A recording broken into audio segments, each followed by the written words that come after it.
Welcome back to another episode of Sports Talk with JWock. I'm your host, Jonah Walkenfoos, and today marks the 66th episode of, just this podcast on YouTube. This is really exciting. We're getting closer and closer to episode 100, which I know is still a little bit of ways away, but we're getting closer. But today we're going to be doing part 3 of the NBA Mount Rushmore for every single team for the past 20 years.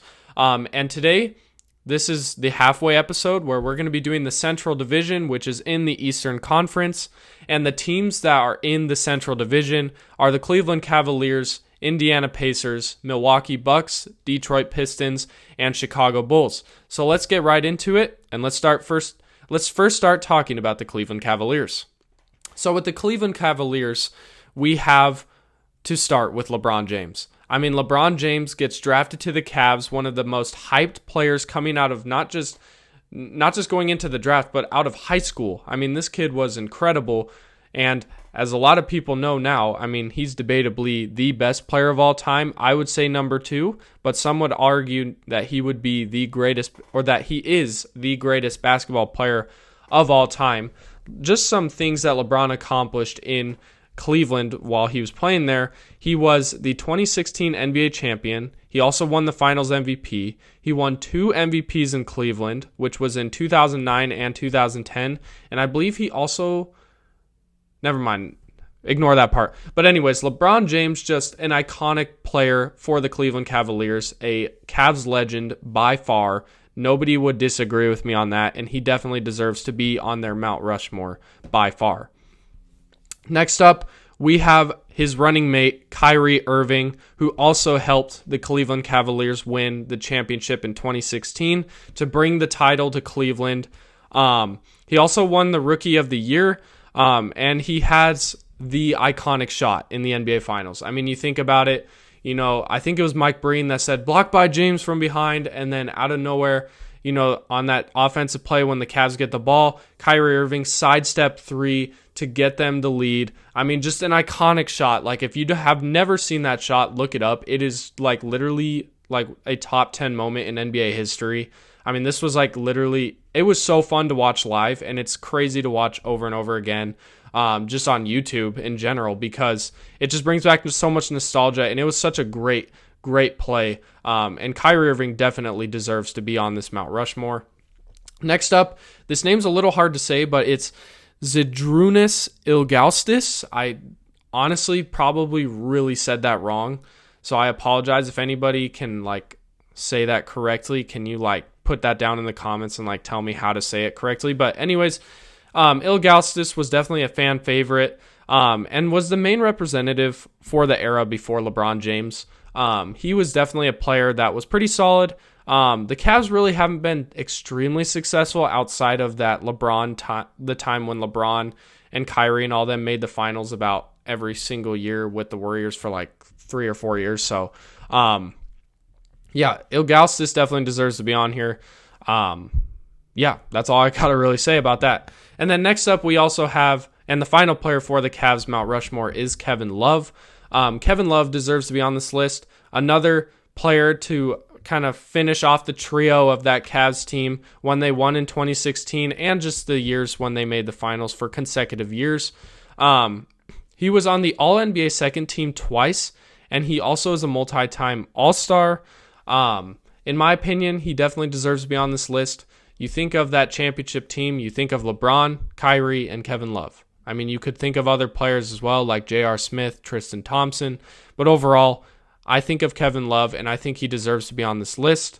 And then if I were to give an honorable mention for the Cavs, I would definitely put Donovan Mitchell, who's currently on the team and leading this team to being very successful as of late.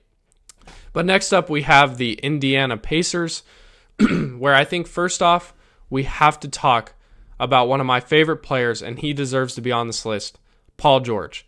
If you guys watched the Indiana Pacers when Paul George was on there, pre-injury, when he had that nasty injury on Team USA, Paul George was unbelievable. He was a multi-time All-Star. He was the most improved player in 2013, and he had 3 All-NBA third-team selections, and he led the Pacers to 2 Eastern Conference Finals. And I can't remember the year it was, but when they played Miami, in the finals, when the Spurs beat the Heat in the finals that year, but when the Heat and the Pacers were in the Eastern Conference Finals, Paul George was on a whole nother level. Like, he genuinely could have been a top 15 player of all time if he never got injured in that Team USA game or scrimmage. I can't remember what it was, but still, Paul George deserves to be on this list. If you disagree with me, I don't know what to tell you. Next up, we have Miles Turner, who is currently on the Bucks. It does feel like Miles Turner kind of did a little backstab on the Pacers, but I still think he deserves to be on this list. He's the franchise's all-time leading blocker, along with making two all defensive teams. He's just an unbelievable player for the Pacers. He's going to be one of the best Pacers of all time. Miles Turner is a criminally underrated player, a player that can kind of do everything, a player that every team wants at the center position, a player that can space the floor, also is very athletic and mobile, so he's switchable on defense, along with also being able to shoot the ball well. He's a great shot blocker. Overall, Miles Turner deserves to be on this list. Next up, we have a little bit, this might be a biased one, but I'm going to put Victor Oladipo. If you know, you know. He was the most improved player in 2018. He was an All-NBA third team selection in 2018, and then he also made the All-Star game 2 times, and is just a fan favorite for a lot of Pacers fans, and I just really loved watching Victor Oladipo play. Oladipo, I believe, got traded from the Thunder along with Sabonis to get Paul George to go to the Thunder back in the days, but Victor Oladipo really exploded in Indiana, and he was just so exciting of a player. I mean, I could not include him on this list. And then finally, this might be another weird one, but I'm going to put Tyrese Halliburton. I think he deserves to be on this list. He's the star point guard of the team currently. Unfortunately, he had that injury, but he led them to 2 straight Eastern Conference Finals this last year and then the year before. They made it to the finals last year. So, I mean, they've been pretty successful since he's joined the team. And he's also just another fan favorite. Tyrese Halliburton definitely deserves to be on this list. And that is going to be the end of the Pacers. Actually, hang on. Here's my honorable mentions. I have Roy Hibbert and Danny Granger. So, overall, that's going to be the Pacers' Mount Rushmore. And let's move on to the Milwaukee Bucks. Okay, so we have the Milwaukee Bucks now, and I really did try to do my best on this one because I have a lot of family that likes the Milwaukee Bucks. So I want you guys specifically, and you know who you are, to comment down below and tell me how I did and who you would replace if there is a player that I should replace. But first off, we have to do a player that definitely deserves to be on this, one of the best players of all time as far as power forward goes, and that's Giannis Antetokounmpo. He is no doubt the face of the franchise. In my opinion, he's the best player in Bucks history, and he's led them to their second finals win ever in franchise history while also winning 2 MVPs along with the finals MVP. Giannis is unanimously on here. What does unanimously mean? Definitely deserves to be on this list, and I don't know what else to say. Giannis just deserves to be on this list. Face of the franchise. Let's move on to the next player. Next up, I'm going to put Michael Redd. He was basically an all-star shooting guard for the Bucks and was the face of their franchise before Giannis came. Now, when I mean face of the franchise, I don't mean best player in Bucks history. I just mean he was the face of the Bucks at that time, and he was a great player. I mean, he was an all-star shooting guard. He definitely does. I think he deserves to be on this list, but let me know what you think down below. Next up, we have Giannis's running mate, Chris Middleton. I was kind of contemplating if he should have been on this, but I was like, I think he deserves to be on this. Him and Giannis went through a lot. They went from the bottom and went straight up to the top by winning the finals, so I think he deserves to be on this. He was kind of the quote-unquote Robin to Giannis for many years while helping solidify that championship run in, I believe, 2021, and I believe he's a fan favorite. I'm not 100% sure, but I think he is a fan favorite. A lot of fans do respect and like Chris Middleton as a player and just as a person in general, so I think he definitely deserves to be on this list. And then finally, this player, this might be a controversial one, and I don't care, but I'm going to put Drew Holiday on here, and I don't know what's my lights doing. That is really bright. I apologize for that. Anyways, Drew Holiday definitely deserves to be on this, and this might be like a hot take, but I think without Drew Holiday, this Bucks team never wins the championship.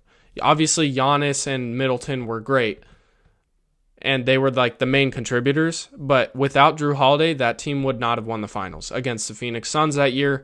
That Drew Holiday is just a defensive anchor, and he's just a defensive anchor who always made the right plays. And this might also sound crazy, but I think the Bucks made a massive mistake by trading him.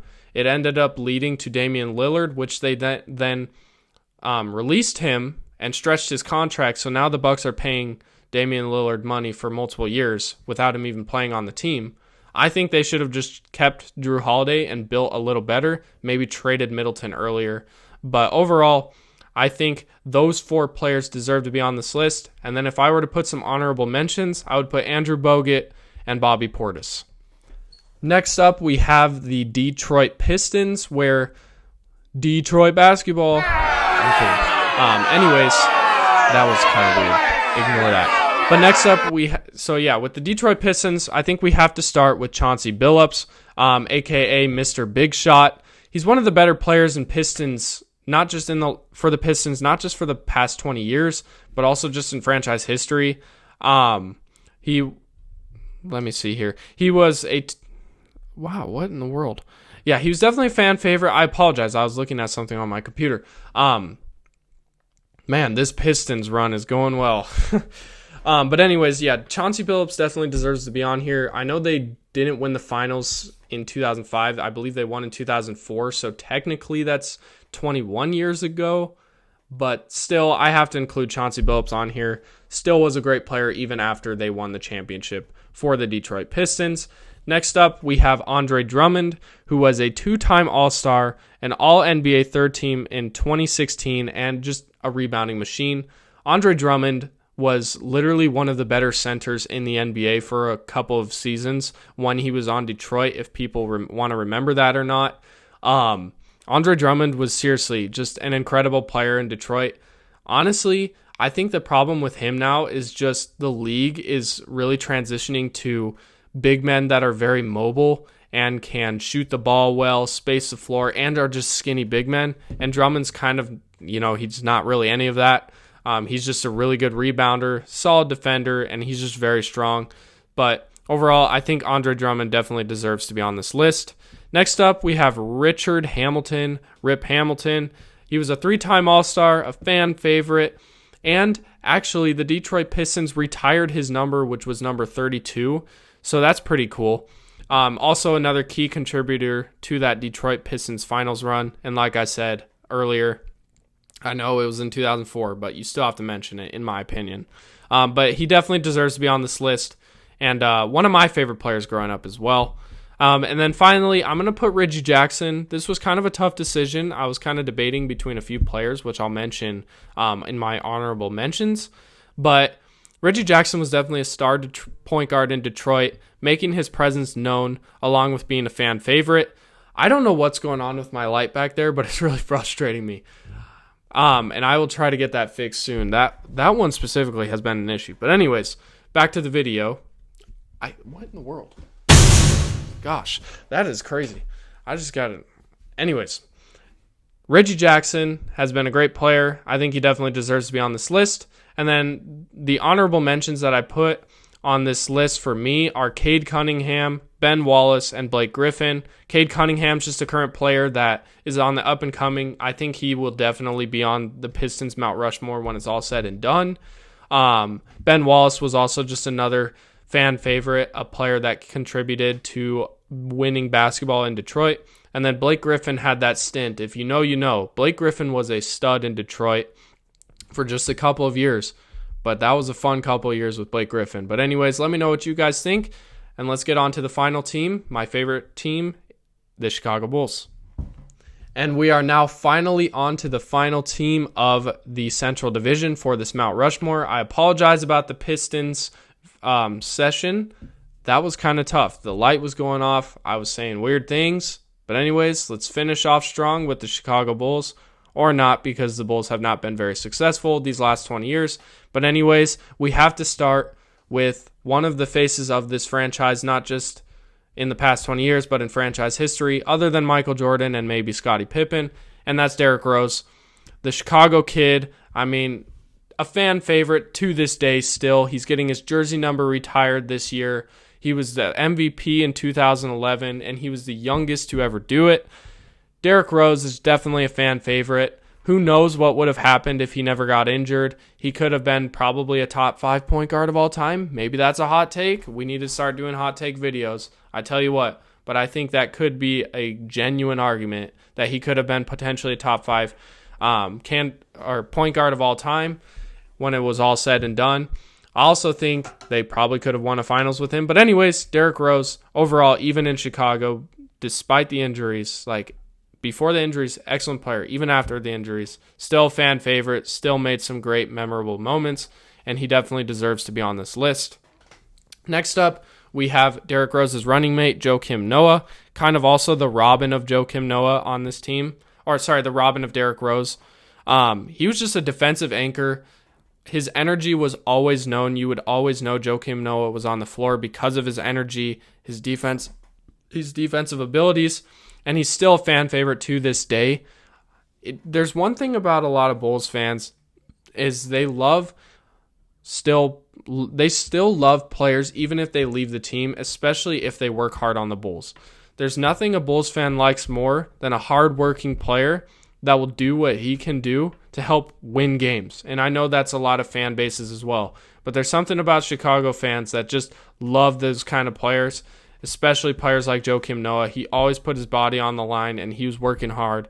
And I think he definitely deserves to be on this list. Next up, we have one of my favorite players of all time in Jimmy Butler. Just an all-star player for the Bulls. Another fan favorite. And he was the 30th overall pick in 2011. And he later turned into a star. He just had an incredible story. I believe he was kicked out of his house. I think his mother kicked him out of his house when he was kicked him out of their house when he was still in high school, which is crazy. And he still ended up becoming an excellent player in the NBA. He's still in the NBA, currently playing for Golden State, and he's doing great there. So overall, Jimmy Butler was one of my favorite Bulls of all time, and still one of my favorite players. And I honestly was super depressed when he got traded. But overall, I still love Jimmy Butler. But anyways, let's get on to the final player. And that is the player that actually was in the trade package for Jimmy Butler. And I think Zach LaVine deserves to be on this list. Some Bulls fans may disagree. But in my opinion, Zach LaVine just means a lot to me. He was a player that, even when the Bulls were absolutely terrible for many years, Zach LaVine was still kind of like that diamond in the rough. The player that I was always trying to defend and be like, he's a top, 5, top 3 shooting guard in the NBA at that time. But he was an all-star 2 times in Chicago. And he was a player that I used to try to model my game after, especially with his one dribble step back 3 or just shot in general. He was super explosive, just a player that I loved watching. And he just means a lot to me as a Bulls fan. So I think he definitely deserves to be on this. And then I also had some honorable mentions. I think Captain Kirk Heinrich deserves to be on this, or deserves to be an honorable mention at the minimum. Luol Deng as well, along with Ben Gordon. And I would say the Bulls was probably the toughest team for me to, in this division, to decide which players to put on, just because I have so many favorite players that are on the Bulls. It was just hard for me to do. But outside of the Bulls, I would say maybe the Pacers were a tough team. Actually, no, the Pistons were definitely hard. The Pistons were a hard team. But overall, that's going to be the end of podcast number 66 of Sports Talk with JWock. Before we get out of here, I just want to let you guys know the background might be changing soon. I'm not 100% sure. I'm working on that right now. I'm trying to find some things that I would change up. I'm also trying to change this channel in general up a little bit to where it's going to be more of a show rather than a podcast. I'm still kind of working on the details, so stay tuned for more. Follow me on Instagram, and you could see that down below in the description. you can follow me on that for more updates on that. But overall, that's going to be happening. Also, college football and the NFL season are starting soon. By the time you're watching this, they might have both started, most likely just college football. But check me out on Instagram, and I'm also going to be putting my college football and NFL picks down there. So let me know what you guys think and your guys' opinion on that. But overall, thank you guys so much for tuning in to podcast number 66 of Sports Talk with JWock. I'm your host, Jonah Walkenfuss, and I hope you all have an amazing week. God bless.